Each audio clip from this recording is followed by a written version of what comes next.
नमस्कार मित्रांनो, काल म्हणजे 4 जुलै 2026 रोजी मुंबईतल्या ऐतिहासिक एशियाटिक सोसायटीच्या निवडणुकीमध्ये डॉक्टर विनय सहस्रबुद्धेंच्या नेतृत्वाखालच्या एशियाटिक टुमॉरो या पॅनलनी माजी खासदार आणि लोकसत्ताचे माजी संपादक कुमार केतकर यांच्या नेतृत्वाखालच्या पॅनलचा पूर्ण पराभव केला. सगळेच्या सगळे सदस्य निवडून आले. त्याबद्दल त्यांचं मनपूर्वक अभिनंदन. 222 वर्षाचा इतिहास असलेल्या आणि देशाच्या ज्ञानपरंपरेत मोलाचं योगदान देणाऱ्या या संस्थेवर राष्ट्रीय विचारांची समिती स्थानपन्न होत आहे. ही खूप मोठी घटना आहे. दुर्दैवाने त्याच्याबाबतचा जो सगळा प्रचार झाला त्याच्यात राजकीय हेतू आणि राजकीय विषय जास्त होते. माझा मुद्दा आज पूर्णपणे वेगळा आहे, वेगळा विषय. कारण ही निवडणूक, त्याचा प्रचार होत असताना मी इस्रायलमध्ये होतो आणि इस्रायलमध्ये गेल्या सोमवारी इस्रायलच्या राष्ट्रीय लायब्ररीला भेट देण्याचा योग आला. याच्यापूर्वी मी इस्रायलमध्ये बरेचदा जाऊन आलो असलो तरी हे जे ग्रंथालय आहे ते 3 वर्षापूर्वी एका नवीन वास्तूमध्ये स्थानांतरित झालं. याच्या आधी मी जेव्हा इस्रायलला 4 वर्षापूर्वी गेलो होतो तेव्हा ही वास्तू बनली नव्हती, तयार नव्हती. आणि या विषयावर बोलल्याने एशियाटिक सोसायटीचं योगदान काय असू शकतं. खरं तर एशियाटिक सोसायटीचा जो गाभा आहे तो एशियाटिक लायब्ररी हा आहे. कारण तिथे असलेलं ग्रंथालय, या ग्रंथालयामध्ये अमूल्य असा साठा आहे. 1 लाखाहून अधिक दुर्मिळ पुस्तकं आहेत. त्यातली 15,000 दुर्मिळ आहेत. 1 लाखाहून अधिक तिथे पुस्तकं आहेत. त्याच्यामध्ये अतिशय महत्त्वाची हस्तलिखित आहेत, नाणी आहेत, दुर्मिळ ग्रंथ आहेत. 3,000हून जास्त पुरातत्व विभागाच्याकडची किंवा अतिशय पुरातन अशी हस्तलिखित आहे. आणि एका प्रकारे हा सगळा ठेवा एक आधुनिक समाज म्हणून आपल्याला पुढे जाण्यासाठी, आपण कोण होतो, काय आहोत, काय व्हायचं आहे, हा मार्ग ठरवण्यासाठी आपल्याला अतिशय उपयुक्त आहे. इस्रायलमध्ये जेव्हा त्यांच्या राष्ट्रीय ग्रंथ संग्रहालयाची मांडणी करण्याचा प्रयत्न झाला, तो इस्रायलच्या भूमीवर तुर्कस्तानचं म्हणजे ओटोमन खलिफाचं राज्य असताना 1892 साली म्हणजे एशियाटिक सोसायटीच्या नंतर जवळपास 90 वर्षांनी त्याची सुरुवात झाली. त्याला कुठलंही सरकारी पाठबळ नव्हतं. त्यावेळेला पॅलेस्टाईन म्हणून ओळखल्या जाणाऱ्या त्या भूमीमध्ये, कारण त्याच्या Jordan, Israel, West Bank, Gaza सगळं त्यातला तो पॅलेस्टाईन हा प्रांत ओळखला जायचा. आणि तिथे येऊन स्वतःचं घर, स्वतःचा संसार उभं करणाऱ्या यहुदी ज्यू धर्मीय मंडळांनी त्याचा पाया रचला. त्यांची संकल्पना अशी होती की आपल्याला या भूमीमध्ये आपलं आधुनिक राष्ट्र उभं करायचं आहे. पण ते जर राष्ट्र उभं करायचं असेल तर त्या राष्ट्राचा सांस्कृतिक वारसा देखील जगाला सांगितला गेला पाहिजे.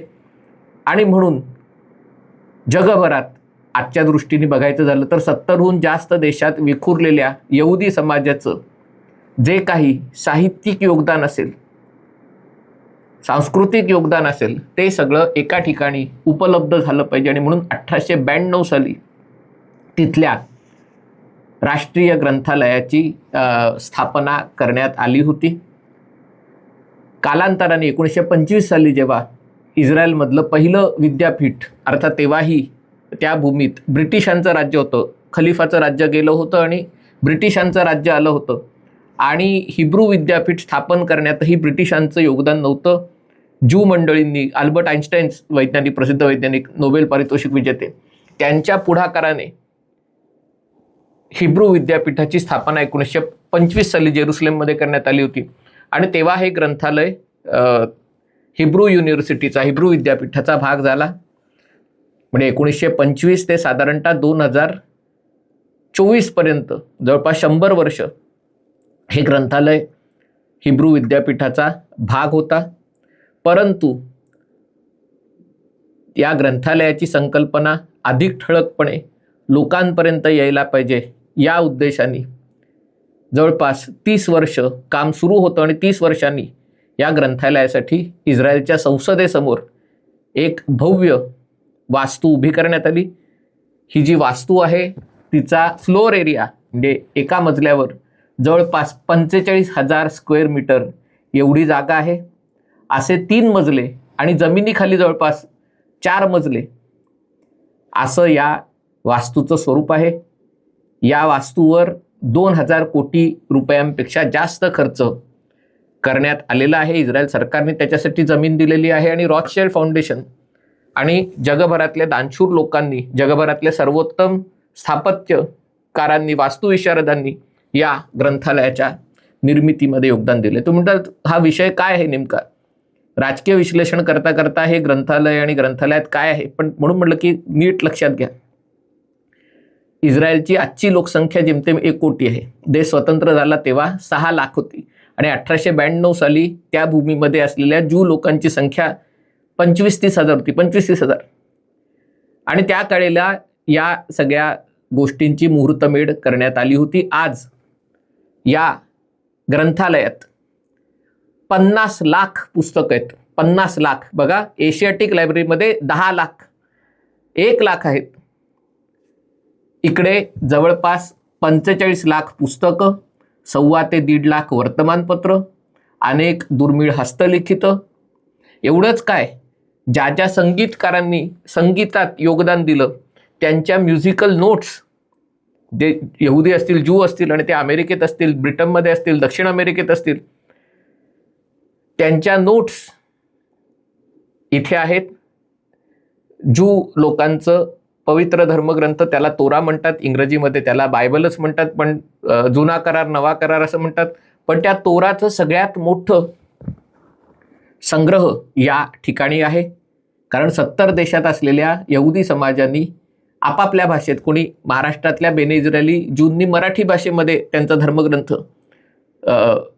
प्रकाशित केला.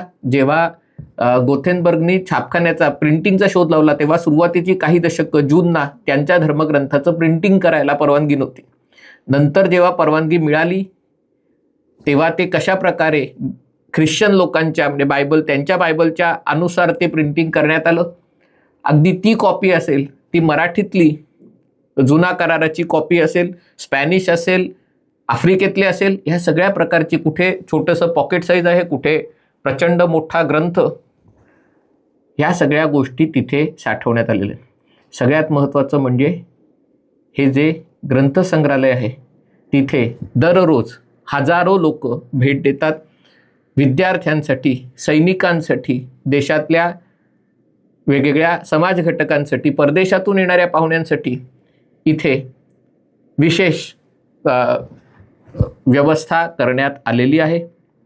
सगळीच्या सगळी ग्रंथसंपदा डिजिटाईज करण्यात आलेली आहे. हे ग्रंथ कपाटात धूळ खात पडू नयेत, लोकांच्या हातात ते यावेत. पण दुसरीकडे आव्हान असतं की हे अनेक ग्रंथ दुर्मिळ आहेत, एकासारखेच एक आहेत. लोकांच्या हातात दिले तर कोणी त्याच्यावर पानांवर रेघोट्या मारेल, कोणीतरी चित्र काढेल, कोणतरी ती पानं फाडेल, मग काय करायचं? आणि म्हणून या ग्रंथांच्या सुरक्षित देखरेखीची, देखभालीची व्यवस्था करण्यात आलेली आहे. जमिनीखाली 4 मजले साधारणतः या मोठा हौद आहे, त्याला पुस्तकांची विहीर, आपल्याकडे काशीला ज्ञानव्यापी म्हणतात, म्हणजे ज्ञानाची विहीर, तशा अर्थाने इथे ज्ञानाची विहीर तयार करण्यात आलेली आहे. या विहिरीमध्ये जवळपास 45 लाख पुस्तकं आहेत. पण 45 लाख पुस्तकं हाताळायला एकही माणूस नाही आहे. सगळ्या गोष्टी रोबोटचा वापर करून करण्यात येतात. या विहिरीमध्ये ऑक्सिजनचं प्रमाण जवळपास 0 आहे. कारण पुस्तकांची झीज होण्यासाठी सगळ्यात महत्त्वाचा घटक ठरतो तो ऑक्सिजन. आणि त्यामुळे जर ऑक्सिजनच नसेल तर मग पुस्तकांचा काळाच्या ओघात झीज होत नाही. आणि ऑक्सिजन तिथे नसल्यामुळे तिथे आग लागली तर ती विझवण्यासाठी यंत्रणा नाही. कारण आग तेव्हाच लागते जेव्हा ऑक्सिजन असतो. आणि बरेचदा असं होतं, बऱ्याच आंतरराष्ट्रीय ग्रंथालयात असं झालेलं आहे की जिथे आग लागते आग छोटीशीच लागते, पण आग लागल्यावर तिथे जे फायर एक्सटिंग्विशर्स असतात त्याच्याकडनं पाण्याचे फवारे मारले जातात आणि त्या पाण्याच्या फवाऱ्यात सगळी पुस्तकं त्यांची नासधूस होते. आणि त्यामुळे हे होऊ नये म्हणून आगीमुळे जेवढं नुकसान होतं त्याच्यापेक्षा जास्त नुकसान पाण्यामुळे होतं. आणि त्यामुळे तिथे अग्निप्रतिरोधक यंत्रणाच नाही, कारण ऑक्सिजनच नाही. आणि ज्यांना कोणाला जी कुठली पुस्तकं हवी ती त्यांनी लिहून ठेवायची. रोबोद्वारे ती पुस्तकं नेमक्या त्या ठिकाणून हुडकून ती तुमच्यापर्यंत पोचवली जातात. ही जर दुर्मिळ पुस्तकं असतील, या लायब्ररीमध्ये अशा प्रकारची यंत्रणा केलेली आहे की सगळ्या पुस्तकांचं डिजिटायझेशन झालेलं आहे. तुम्ही कुठलं पुस्तक वाचायचं त्याचं बटन दाबलं की ते पुस्तक तुमच्या समोर येतं, पण तुम्हाला वाचायला ते तुम्हाला स्क्रीनवर वाचता येतं. आणि स्क्रीनवर तुम्हाला पानं उलटल्याचा आनंद मिळावा याच्यासाठी तुम्ही हातांच्या हालचालीद्वारे पानं उलटल्याचा फील तुम्हाला येतो. आणि ती सगळीच्या सगळी पुस्तकं डिजिटल स्वरूपामध्ये उपलब्ध करून दिलेली आहेत. या ग्रंथालयाची रचना जगातल्या सर्वोत्तम वास्तुविशारदांकडनं करण्यात आलेली आहे. ज्यू लोकांचं मंदिर पाडण्यात आलं, त्याची जी एक भिंत शिल्लक आहे, त्याला वेलिंग वॉल म्हणतात, त्या भिंतीच्या स्वरूपाचं या लायब्ररीचं काम आहे. पण त्याच्यावर त्या भिंतीमध्ये जशा खाचा आहेत तशा इथे खाचा तयार करण्यात आलेले आहेत, पण त्याच्यामध्ये हिब्रू अक्षरं, त्या अक्षरांच्या आकाराच्या विटा त्याच्यामध्ये आहेत. त्याच्यावरती एक मोठं काचेचं म्हणजे ट्रान्सल्युसंट ज्याला म्हणता येईल अशा प्रकारचा गोल आहे, त्याच्यातनं प्रकाश येतो. हे ग्रंथालय सगळ्यांसाठी खुलं आहे. विद्यार्थ्यांनी तिथे जास्तीत जास्त म्हणजे एशियाटिक लायब्ररीचा जो सगळ्यात वाईड भाग होता तो एका डाव्या विचारांच्या टोळक्याचं ते एक आश्रयस्थान झालं होतं. बाकीच्यांनी कुणी येऊ नये, तिथे सहभागी होऊ नये याच्यासाठी यंत्रणा केली होती. इथे हजारो मुलं हिब्रू विद्यापीठाची ते जवळच आहे. आणि हे ग्रंथालय त्यांच्या संसदेच्या बाजूला आहे. संसद बंदिस्त आहे कारण ती सुरक्षेच्या दृष्टीने अतिशय महत्त्वाची जागा आहे. पण हे ग्रंथालय सगळ्यांसाठी खुलं आहे आणि ते एका टेकडीवर आहे आणि त्यामुळे त्याचे वेगवेगळे मजले, तुम्हाला कुठलाही जिना चढावा लागू नये अशा दृष्टीने त्याच्या मागची जी थॉट प्रोसेस आहे ती जबरदस्त आहे. पण हे सगळं कशासाठी आहे? कारण जेव्हा तुम्हाला महासत्ता व्हायचं असतं तेव्हा महासत्ता म्हणजे तुमच्याकडे किती अण्वस्त्र आहेत, तुमच्याकडे किती रणगाडे आहेत, तुमच्याकडे किती विमानं आहेत, तुमच्याकडे किती क्षेपणास्त्र आहेत, तुमच्याकडे किती खडसैन्य आहे, हे महत्त्वाचं असतं. पण त्याच्या पलीकडे तुमची बौद्धिक संपदा काय आहे आणि ती बौद्धिक संपदा तुम्ही कशा प्रकारे जतन करून ठेवलेली आहे आणि त्या बौद्धिक संपदेवर आधारित उद्याचे नवीन उद्योग, नवीन ज्ञानाची निर्मिती, नवीन संगीताची निर्मिती. आम्ही जेव्हा या ग्रंथालयात गेलो होतो तेव्हा अमेरिकेतला एक विख्यात संगीतकार तिथे आला होता. तोही वयाचा 80च्या वरती त्याचं वय असावं. त्याने आपल्या आयुष्यातलं सगळं जे काही संगीतातलं योगदान होतं त्या योगदानाच्या ज्या नोट्स होत्या, म्हणजे तुम्ही विचार करा, गीत रामायण लिहिलं जात असताना गदिमांनी ज्या वहीमध्ये ते उतरवलं असेल ती वही, त्याच्यामध्ये काही खाडाखोड दुरुस्त्या, त्याच्यामध्ये कसं लिहिलं, ही जर वही तुमच्यासाठी संशोधकांसाठी उपलब्ध असेल तर संशोधकांना त्या माणसाची थॉट प्रोसेस कळण्याचा एक संधी मिळू शकते. अशा प्रकारचे असंख्य दस्तावेज या सगळ्या तिथे आहे. आणि फक्त हिब्रू नाही तर अरेबिक, कारण इस्रायलमध्ये जवळजवळ 20% जास्त लोक अरेबिक भाषा बोलतात, ते मुसलमान आहेत आणि त्यामुळे त्यांची भाषा म्हणजे अरेबिकसाठी इतर मुस्लिम अरब देशांनी जेवढं काम केलं नसेल तेवढं काम या ग्रंथालयात तुम्हाला उपलब्ध आहे. त्याही अरेबिक साहित्याचे, अरेबिक भाषेतल्याही ग्रंथांचं तिथे खूप मोठं दालन आहे. आणि त्यामुळे संस्था कशा उभाराव्यात, संस्थेसाठी पैसा, चांगले योगदान देणारे स्थापत्यकार, विचारवंत हे कसे घडवावे याचं हे उदाहरण आहे.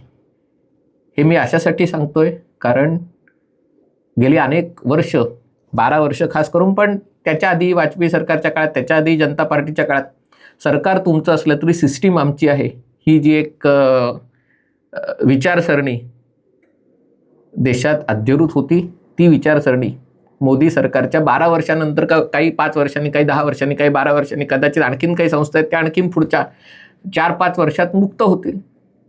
त्याच्यावर राष्ट्रीय विचारांची मंडळी बसतील. पण ती बसल्यावर पुढे काय करायचं?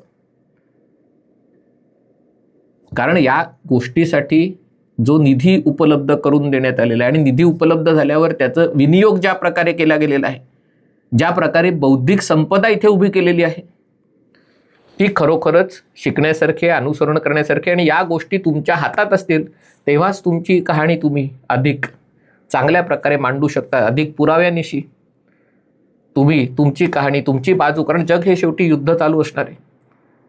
जसं मैदानावरचं युद्ध सुरू असणार आहे तसं विचारांचं युद्धही सुरू असणार आहे. आणि विचारांच्या या लढाईत तुमची बाजू सांगण्यासाठी तुमच्याकडे किती सशक्त मांडणी करण्याची पद्धत आहे, तुमच्याकडे किती ज्ञानसंपदा आहे, आणि ती कशा प्रकारे सामान्यातल्या सामान्य लोकांना उपलब्ध झालेली आहे, ते महत्त्वाचं ठरतं. आणि त्या दृष्टीने हा जो अनुभव होता राष्ट्रीय ग्रंथालयाचा, तो अतिशय म्हणजे डोळे उघडणारा होता. याच्या आधी मी इस्रायलला गेलो असताना ही गोष्ट कधी बघितली नव्हती.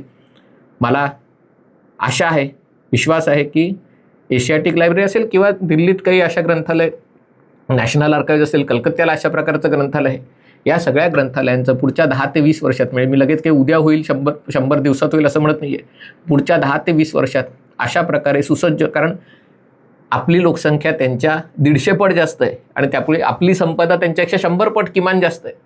ती आपली सगळी संपदा आपण उभी करू शकू, हा मला विश्वास आहे. हा व्हिडिओ आपल्याला आवडला असेल तर कृपया लाईक करा, शेअर करा आणि चॅनल सबस्क्राईब करण्याची विनंती आहे. तुर्तास इथेच थांबतो. पाहत रहा MH48.